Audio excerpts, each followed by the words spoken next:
হ্যাঁ, আমরা এমন একটা রাজ্যে বাস করি যে রাজ্যের দায়িত্ব একটা মহিলার হাতে থাকলেও অন্য একটি মহিলা নির্যাতিত হয়। হ্যাঁ, এক এমন রাজ্য যেখানে স্টুডেন্টরা যোগ্যতা থাকলেও চাকরি পায় না। হ্যাঁ, এটা এমন এক রাজ্য যেখানে স্টুডেন্টদের এক্সাম নিয়ে চলে দুর্নীতি, আর স্টুডেন্টরা পায় স্ট্রেস আর ডিপ্রেশন।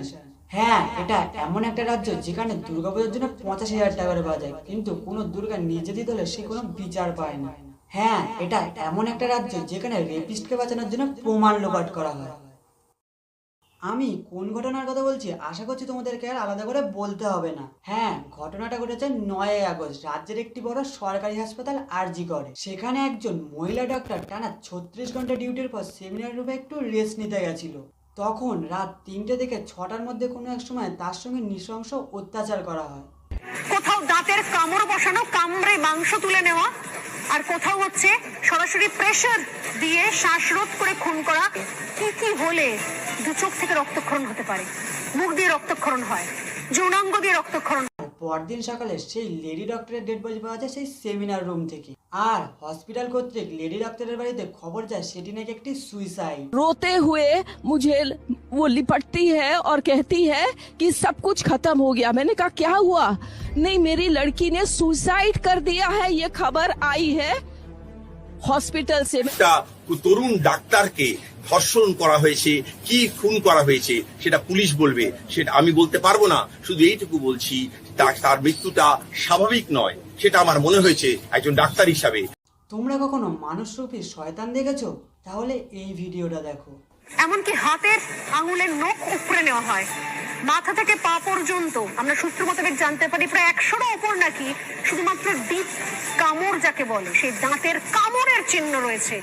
যেন যেন প্রকরণে তাকে খুবলে খুবলে খাওয়া বলি আমরা, সেই খুবলে খাওয়া। এরপরও নাকি রেপিস্টকে বাঁচানোর চেষ্টা করা হয়। আর অদ্ভুতভাবেই সেদিন সকালে সেমিনার রুমের ওয়াশরুম ভেঙে শুরু হয় কনস্ট্রাকশনের কাজ। এই ছবিগুলো যেগুলো আমরা এখন দেখাচ্ছি সেই ছবিগুলো সামনে এসছে। চেস্ট মেডিসিনের সেমিনার কক্ষ লাগোয়া 5 থেকে 10 মিটারের মধ্যে ঘরগুলিকে ভেঙে দেওয়া হচ্ছিল। সেখানের ঘরগুলো ভেঙে শৌচাগার, ডক্টরদের জন্য রেস্ট রুম তৈরি করা হচ্ছিল। একটা ভাঙচুর যদি হয় তাহলে সেখানে যে ফুটপ্রিন্ট, সেখানকার যে ফরেন্সিক এভিডেন্স, যদি কেন্দ্রীয় তদন্তকারী সংস্থা গোয়েন্দাদের মনে হতো যে সেখান থেকে তারা কোনো নমুনা সংগ্রহ করতে চান। বলছিলাম ওই সময় কি বিল্ডিং কনস্ট্রাকশনের খুব দরকার ছিল? আপনাদের যদি এতটুকুও লজ্জা থেকে থাকে তাহলে অপরাধীকে ধরে দণ্ডনীয় শাস্তির ব্যবস্থা করুন। সব গঙ্গায় ভাসিয়ে দিয়েছি আমরা, আর কিচ্ছু চাই না, কিচ্ছু না, শুধু যেন যে করেছে তার যেন চরম থেকে চরমতর শাস্তি হয়। কারণ আপনাদের দিকে লক্ষ লক্ষ মানুষ ন্যায় বিচারের জন্য তাকিয়ে বসে রয়েছে। सर आप आज रिजाइन दिए सर, इसका कारण सर? इसका कारण है मेरा बदनामी हो रहा है, मेरा बदनामी हो रहा है सोशल मीडिया में, मेरा मुख पे कुछ भी बोली जा रहा है। इसके कारण से, और एक ये जो लड़की का डेथ हुआ डॉक्टर, ये लड़की मेरा लड़की जैसा है। एक पेरेंट्स होने का नाते मैं रेजिग्नेशन देना सोचता हूँ। সন্দীপ ঘোষ আরজিকর মেডিকেল কলেজের প্রিন্সিপাল। চলুন তারই একটা স্টেটমেন্ট দেখে নেওয়া যাক। Was irresponsible of the girl to be alone at night. চলো এটাকেই গুগল ট্রান্সলেট করে দেখা যাক। রাতে থাকা মেয়েটি দায়িত্বজ্ঞানহীন ছিল। এটা হলো একটা প্রিন্সিপালের স্টেটমেন্ট। চলো এই সন্দীপ ঘোষের একটু ব্যাকগ্রাউন্ড দেখা যাক। এখন সন্দীপ না, doctor S Ghosh, orthopaedic surgeon. এই বাড়িতেই চিকিৎসার জন্য লোকজন আসতো। তার বাড়িতে একবার একটা গন্ডগোল হলো, আমরা সবাই আসলাম। গন্ডগোলটা কি, যে তার ওয়াইফ, সেই সময়কার ওয়াইফ, তার বাচ্চা হয়েছে মাত্র 14 দিন, সেই অবস্থায় তাকে প্রচণ্ড পেটে লাথি মারে। কথা ভালো ছিল না, ব্যবহার অত্যন্ত খারাপ ছিল। ওনার মায়েরও ব্যবহার ওনার থেকে আরও বেশি খারাপ ছিল। যেদিন ওই ঘটনাটা ঘটেছিল, যে ওই মহিলাকে আমরা বের করে নিয়ে আসি, ওনার স্ত্রীকে পেটে লাথি মেরেছিল, সেলাই ফেটে গেছিল। মানে সত্যি আর কিছু বলার নেই। আসলে ওরা বুঝতে পারেনি মানুষ এইভাবে আন্দোলন শুরু করে দেবে।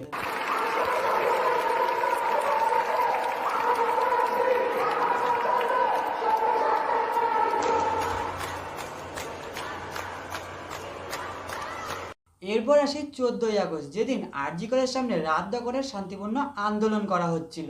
তখনই হঠাৎ একদল দুষ্কৃতী এসে আরজি করের এমার্জেন্সি ওয়ার্ড রীতিমতো ভাঙচুর করে দেয় প্রমাণ লোপাটের জন্য। গোটা রাজ্য জুড়ে, গোটা কলকাতা শহর জুড়ে, এমনকি বিদেশেও উই ওয়ান্ট জাস্টিস অর্থাৎ তিলোত্তমার জন্য উই ওয়ান্ট জাস্টিস চেয়েছিলেন।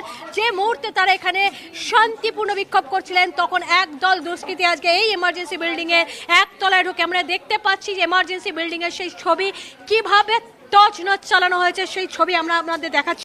বলেছিলাম না এটি এমন এক রাজ্য যেখানে রেপিস্টকে বাঁচানোর জন্য প্রমাণ লোপাট করা হয়।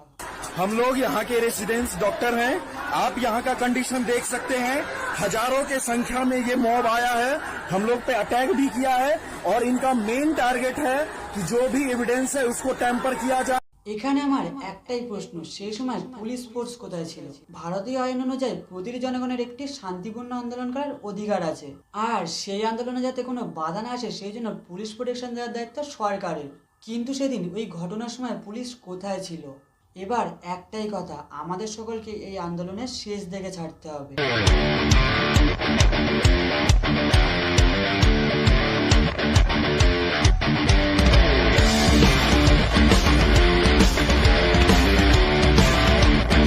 কিছুক্ষণ আগে সোশ্যাল মিডিয়াটা খুলে দেখলাম মাননীয় নাকি বলেছেন নির্যাতিতার পরিবারকে 10 লক্ষ টাকা দেওয়া হবে। না না, কথাটা আমি বলছি না, তোমরা সোশ্যাল মিডিয়া খুললেই দেখতে পাবে।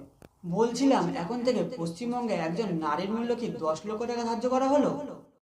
শেষে একটা কথাই বলতে চাই, লড়াই যখন শুরু হয়েছে ন্যায় বিচার না পেয়ে ছাড়া যাবে না। শুধুমাত্র এই একটা কেসই না, পশ্চিমবঙ্গ তথা ভারতবর্ষে প্রতি 16 মিনিটে একটা করে রেপ কেস হয়। আর এইবারেও যদি আমরা প্রোটেস্ট না করি তাহলে কিছুদিন আন্দোলন চলার পরে এই কেসটা অন্য কেসের মধ্যে ধামাচাপা পড়ে যাবে। बच्ची का शरीर में कोई कपड़ा नहीं था, पैर दोनों राइट एंगल में मिला गया, राइट एंगल में एक पाँव बेड के इस तरफ, एक पाँव बेड के इस तरफ मिला गया। जब तक पेल्विक गर्डल नहीं टूटता है इस तरह 2 पाँव को नहीं चीरा जा सकता है।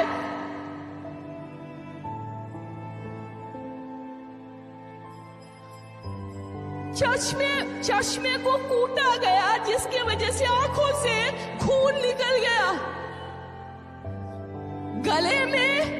गले में हाथ गला दबाकर मारा गया।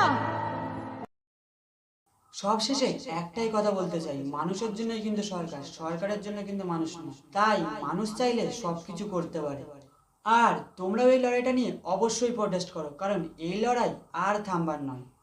আমি জানি না কতজনের কাছে আমার এই ভিডিও পৌঁছাবে, কিন্তু যাদের কাছে পৌঁছেছে তারা অবশ্যই একটা শেয়ার করে দিও। শেষে একটাই কথা বলতে চাই, উই ওয়ান্ট জাস্টিস। আমরা আর কিচ্ছু চাই না, কিচ্ছু না, শুধু যেন যে করেছে তার যেন চরম থেকে চরমতর শাস্তি হয়।